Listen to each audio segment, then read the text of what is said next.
This is the NeuroExplain weekly selection for 2021, week 3. The first article of this week is by Post et al. And published in The Lancet 2020 about ultra-early tranexamic acid after subarachnoidal hemorrhage, an evaluation of effect on outcome. It's a randomized clinical trial of 955 patients, of which 480 were in the intervention group, tranexamic acid and regular care, and 475 in the control group, just regular care. And they found that in the intervention group with tranexamic acid, there was a good clinical outcome defined as an MRS between 0 and 3 after 6 months. In the intervention group, there was a good clinical outcome in 60%, and in the control group in 64%. On the other hand, rebleeds in the intervention group were 10% and in the control group 14%.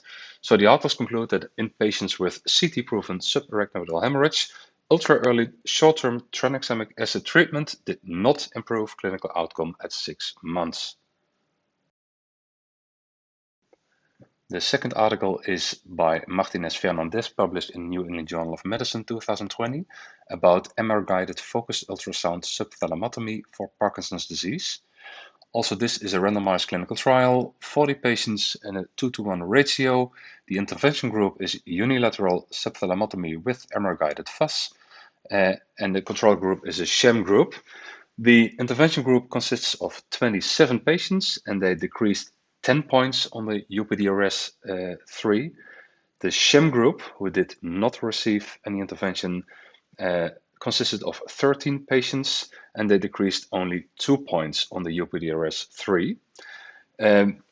It's good to notice that there were side effects in the first group.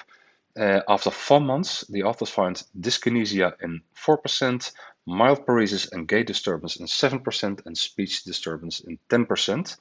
As a conclusion, the authors state that unilateral FUS subthalamotomy in selected PD patients improves motor symptoms, but with mostly transient side effects.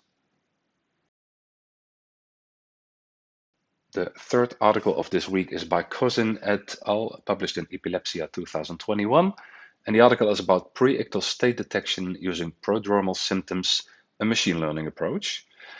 The authors followed epilepsy patients with video EEG and surveys on prodromal symptoms, and then evaluated whether they were good or they got a seizure. They found 190 patients to be good and 58 to have a seizure.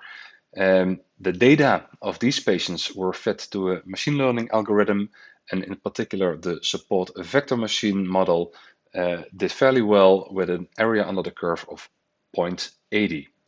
So the authors conclude that machine learning analysis of prodromal symptoms in epilepsy is a promising approach to identify preictal states prior to seizures. This was the NeuroExplain weekly selection for 2021 week 3.